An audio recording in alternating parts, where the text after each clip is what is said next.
नमस्ते दोस्तों, मैं रोहित कुमार यारी द फ्रेंड्स यूट्यूब चैनल में आप सभी का स्वागत करता हूं। पिछले 2-3 दिन से जो खबरें मीडिया में छाई हुई है उससे एक बात मैं कहना चाहता हूं कि पहले जो ये मीडिया न्यूज़ एजेंसी का काम होता था लोगों को न्यूज़ पहुंचाने का, अब धीरे धीरे ये न्यूज़ एजेंसी खुद अपने आप में न्यूज़ बनते जा रही है। जी हाँ दोस्तों, पिछले कुछ दिनों से आप देख रहे हैं जिस तरह की खबरें आ रही है कि इंडिया अलायंस ने 14 पत्रकारों की सूची जारी की है और उन सूची में उन्होंने कहा है कि इन प्रवक्ताओं, इन एंकर्स के शो में इंडिया अलायंस के कोई भी प्रवक्ता नहीं जाएंगे। मतलब इनके इंडिया अलायंस के जितने भी पॉलिटिकल पार्टीज है उनमें से कोई भी लोग नहीं जाएंगे इनकी जब भी कोई डिबेट ये कराएंगे। और ताजुब की बात तो ये है कि इन एंकर्स में कुछ ऐसे भी एंकर्स हैं जो कि डिबेट नहीं कराते, जैसे कि सुशांत सिन्हा का एक प्रोग्राम आता है न्यूज़ की पाठशाला टाइम्स नाउ भारत में रात को 9 बजे, और उनमें वो किसी की भी मतलब डिबेट तो करते ही नहीं है, वो तो बातें बताते रहते हैं कि किसने कैसे क्या करा है। तो इनके नाम भी रखा है। उसके बाद सुधीर चौधरी का नाम रखा है। सुधीर चौधरी का नाम तो आपको समझ में आता है कि इंडिया अलायंस पहले से सुधीर चौधरी से तो खुश रहते नहीं है, तो ये सब कुछ करा है। अब ये इनके फेवर में जाएगा कि इनके फेवर में नहीं जाएगा वो तो वक्त बताएगा। लेकिन महाराजा रवीश कुमार तो बहुत खुश है, इतनी खुशी है उनको इस बात से, इतनी खुशी है कि उन्होंने इस पे 37-38 मिनट का वीडियो बनाया और डाल दिया। और वो कहते हैं कि ये जो गोदी मीडिया है, सो कॉल्ड गोदी मीडिया जो इनके हिसाब से है, लेकिन ये विपक्ष की खुद गोदी है, उन पे ये कुछ नहीं कहते हैं, लेकिन ये जो सो कॉल्ड गोदी मीडिया कहते रहते हैं इन सबको, उन्होंने 37-38 मिनट का वीडियो डाला है। कहा है कि गोदी मीडिया से के बहिष्कार से और गोदी मीडिया से लोगों को मुक्ति मिलनी चाहिए या नहीं मिलनी चाहिए, ऐसा ऐसा करके उन्होंने एक वीडियो बनाया 37-38 मिनट तक कहा, जहां पर वो स्टार्ट करते हैं और कहते हैं कि भाई अमन चोपड़ा को देखिए, ऐसा वैसा ट्वीट करते ही नफरत नहीं फैलाते हैं क्या।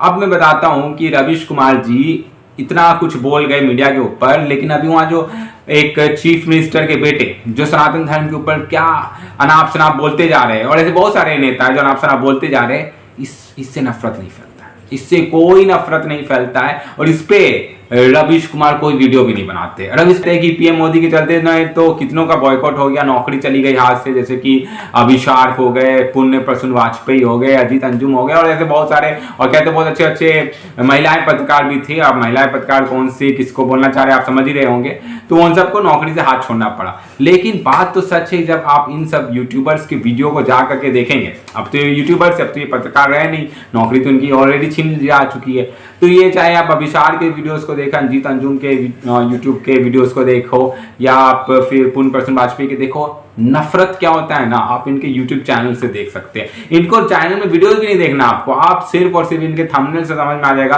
कि कैसी पत्रकारिता करते हैं। पत्रकारिता दोस्तों 90 के दशक में जब आप दूरदर्शन देखते होंगे तो पत्रकारिता में क्या होती थी, एक एंकर आता था, न्यूज को रिपोर्ट करता था, यहाँ पर ऐसी घटना घटी, यहाँ पर ऐसी घटना घटी, न्यूज रिपोर्टिंग करी, ये हुआ। उसके बाद धीरे धीरे प्राइवेट न्यूज चैनल आने लगे, उसके साथ मिर्च मसाला डालना स्टार्ट हुआ, उसके बाद अपने अपनी प्रतिक्रिया देनी स्टार्ट हुई, कुछ अपने अपने प्रोपेगेंडा चलाना स्टार्ट किए, वही डेटा दिखाना चाहते थे जो उनके प्रोपेगेंडा में फिट आती थी। न्यूज को ऐसे नहीं दिखाया जाता था कि जैसी न्यूज घटी है, न्यूज को पहले एक नैरेटिव बनाया जाता है, उस नैरेटिव में जो जो डेटा फिट आता है उसको आपके सामने रखा जाता है। फॉर एग्जाम्पल, जैसे अमन चोपड़ा का जिस तरह से रवीश कुमार ने एग्जाम्पल दिया, उसी एग्जाम्पल को मैं आपको समझाता हूँ प्रोपेगेंडा क्या होता है। रवीश जी अपने एक यूट्यूब वीडियो में बोल रहे हैं कि G20 समिट में मल्लिकार्जुन खड़गे को नहीं बुलाया गया, क्या मोदी सरकार को मल्लिकार्जुन खड़गे को के लिए दावत के लिए पैसे नहीं थे, और ऐसे अनाप शनाप कुछ तो बोले।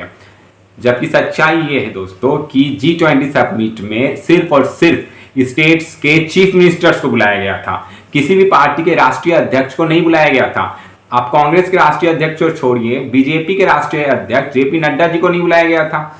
उसके बाद आप चिराग पासवान जो कि अपने पार्टी के राष्ट्रीय अध्यक्ष है उनको नहीं बुलाया गया था।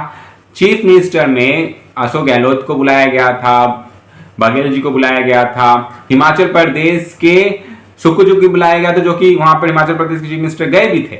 ये सब बातों को नहीं बताया गया। इनफैक्ट ममता दीदी गई थी, नीतीश कुमार गए थे, ये सब तो कट्टर विरोधी है प्राइम मिनिस्टर के, लेकिन ये सब तो गए थे क्योंकि वहां पर चीफ मिनिस्टर को बुलाया गया था, और ये सब as a responsible chief minister गए भी थे। लेकिन पॉइंट ये है कि रवीश जी ये सब नहीं बताए क्योंकि उनके प्रोपेगेंडा में फिट नहीं आता। उन्होंने कहा मल्लिकार्जुन खड़गे को नहीं बुलाया गया, अगर आप मल्लिकार्जुन खड़गे जी को नहीं बुलाया गया तो आप बताओ ना, जेपी नड्डा जी को भी नहीं बुलाया गया, तो प्रोपेगेंडा तो फैलाना है उनको, तो प्रोपेगेंडा उन्होंने फैला दिया। इसके बाद उनकी खुशी की ठिकाना अभी भी नहीं है कि 14 पत्रकारों को सिर्फ ये बॉयकॉट क्यों किए। इसके बाद बोले एडवर्टाइज बंद कर दो। धीरे धीरे इनको नौकरी से निकलवा देने की ये कोशिश कर रहे हैं। और बहुत लोग तो कह रहे हैं कि ये 14 पत्रकारों का लिस्ट बना है उसमें पहले रवि जी से भी सलाह लिया गया था। अब इस बात में कितनी सच्चाई है ये हमें तो नहीं पता, लेकिन आप बताइए इन 14 पत्रकार जो आज के हैं और 10 न्यूज चैनल के हैं, ये आज के डेट के सबसे बड़े पत्रकार हैं मेन स्ट्रीम मीडिया के। और अर्नब गोस्वामी को तो फर्क भी नहीं पड़ता क्योंकि वो तो खुद ही अपने चैनल के मालिक भी है और एंकर भी है, तो उन्हें क्या फर्क पड़ता है कि आप उनको बॉयकॉट करो नहीं करो, उनको ऐड 2-4 गवर्नमेंट के ऐड नहीं आएंगे तो क्या उनको इससे फर्क पड़ता है। ये जितने भी यूट्यूबर्स है जिसके सुशांत सिन्हा ने एक पोस्ट किया है और कहा है कि इंडी अलायंस में जो आखिरी में ए है वो तो अलायंस है तो इसको इंडी अलायंस कहना है, और ये इसके जो पत्रकार है वो है चिंदी, तो इंदी और चिंदी का इन्होंने एक पोस्ट करा है। तो सुशांत सिन्हा ने तो इन्हें चिंडी मीडिया कह दिया है। अब चिंडी मीडिया चाहती है कि इन सारे जो भी है पत्रकार है मेन स्ट्रीम के उन सबको नौकरी से निकाल दिया जाए, इतनी खुशी है इन लोगों के बीच में। लेकिन सबसे बड़ी बात यह है कि आप देखिए आज जो ये चिंडी मीडिया है जो कि एक तरह से पुरानी सरकारों की गोदी रह चुकी है, ये सारी मीडिया को अगर आप देखेंगे और समझेंगे दोस्तों तो आपको समझ में आएगा कि ये मीडिया में जो लोग हैं जो आज इतने million and million of subscribers को पाल रखे हैं वो सिर्फ और सिर्फ मोदी जी के विरोध के चलते हैं। मतलब मोदी विरोध के चलते इनके पास मिलियन और मिलियन सब्सक्राइबर्स हैं, यानी जो भी मोदी विरोधी है वो सीधे सीधे इनके सब्सक्राइबर्स बन जाते हैं और इनसे इनके पैसे आते हैं, यानी मोदी के नाम पे इनके घर पे रोटी चलती है। तो अगर मोदी के नाम पे इनकी नौकरी भी गई होगी तो मोदी के नाम पे तो ये अच्छे भर भर के पैसे भी कमा रहे हैं, तो इस बात का श्रेय तो कम से कम मोदी जी को ये लोग दे ही सकते हैं। उसके बाद अगर आपको लगता है कि इनसे बहुत है तो ये जो 14 पत्रकारों को इन्होंने किया है, ये 14 पत्रकार अब क्या करेंगे और जो विपक्ष का इमेज है उसको खराब भी करेंगे, थोड़ी वो जा करके कुछ अच्छा बोलने वाले इनको बैन करने के बाद। इससे क्या होगा, इससे क्या होगा कि ये 14 पत्रकार जो 10 मेजर न्यूज चैनल है, Republic TV, times now Navbharat, network 18, उसके बाद आप जी न्यूज, आज तक, तो ये सब तो मेजर मेन स्ट्रीम मीडिया है और इसके एंकर्स आज के डेट में तो काफी मतलब जाने पहचाने चेहरे हैं, क्योंकि आज के डेट में न्यूज चैनल से बड़ा तो एंकर भी होने लगता है। आप रूबिका जी को ले लो, उन्होंने जैसे ही एबीपी न्यूज छोड़ के भारत 24 में गई, भारत 24 आगे निकलने लगा। उसके बाद आप जी न्यूज में सुधीर चौधरी आते थे, कुछ लोग उन्हें पसंद करते नहीं करते, लेकिन फैक्ट ये है कि डीएनए का शो सुधीर चौधरी जी न्यूज में करते थे।